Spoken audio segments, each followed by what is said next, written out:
Ring-necked pheasant. Thudding of hooves in the damp leafy forest, terrible squealing of boars.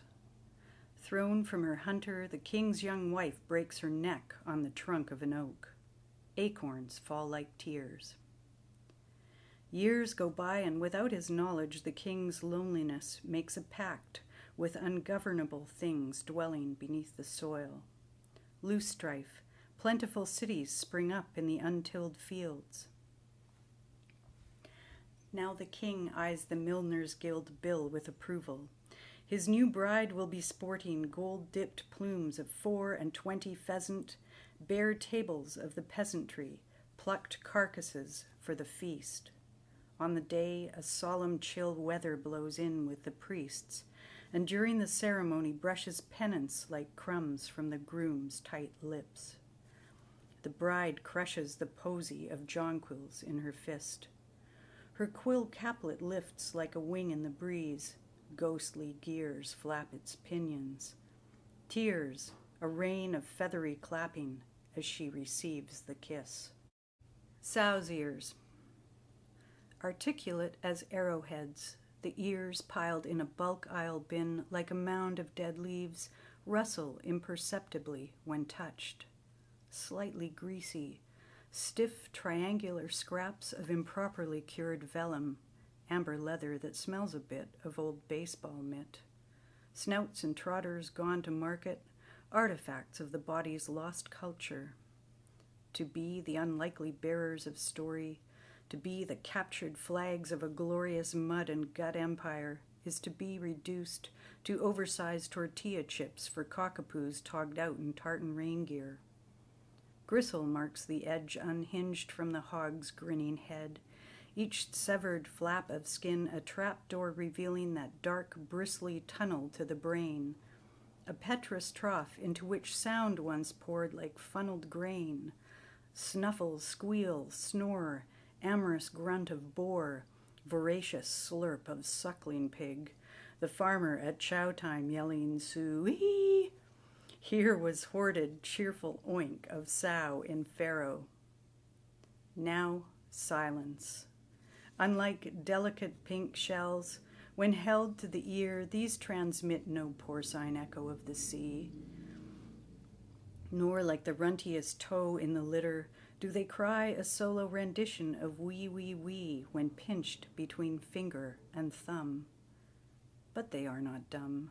A symphony is scored in the faded maroon ink of shriveled veins, its sorrowful, unremembered strains stored in the stopped blood of swine. Settling, the sallow heap scrapes like an audience taking its chairs. Some of the ears prick up to listen. Some hear. Ivory. Wistful and giddy as a snuff box lacking its lid, illicit as a spinster's string of contraband beads, fecund as a fertility goddess chiseled 20,000 years ago from a mammoth tooth. Look, darling, there, amid the other loves time has whittled into trinkets, heaped among harvested tusks like a pair of sickle moons hacked glorious and gleaming from a midnight sky, where poachers smugly pose on ivory hammocks, stacked in the stockpile of raw story. That's us.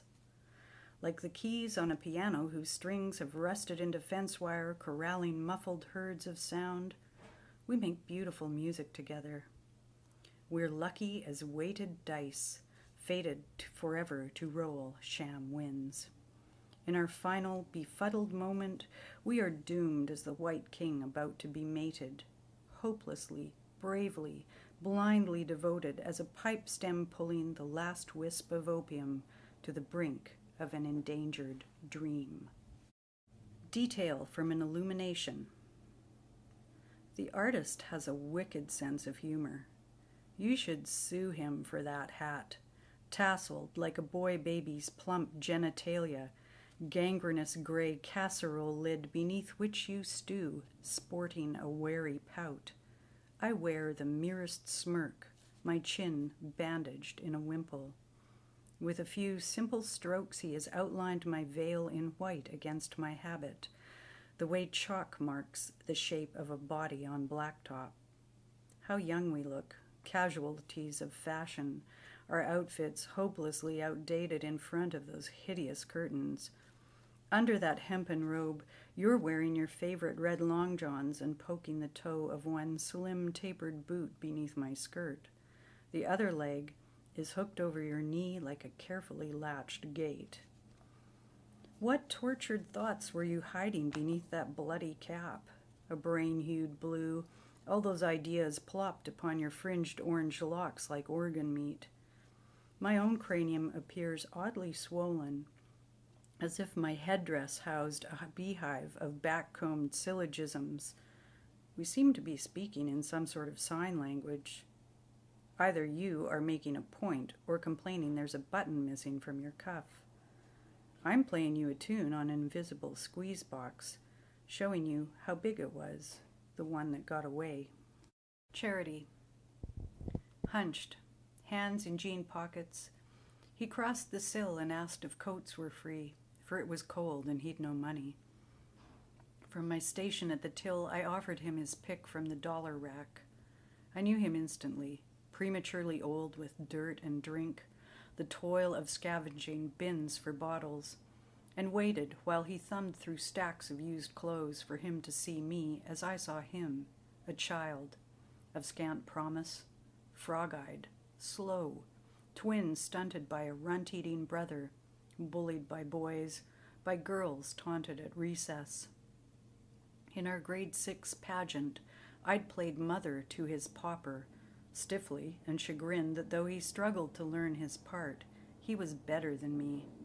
The teacher's pet project who conquered the gym, earning the hearts of classmates and parents, all of us oxen yoked to the plowboy's performance.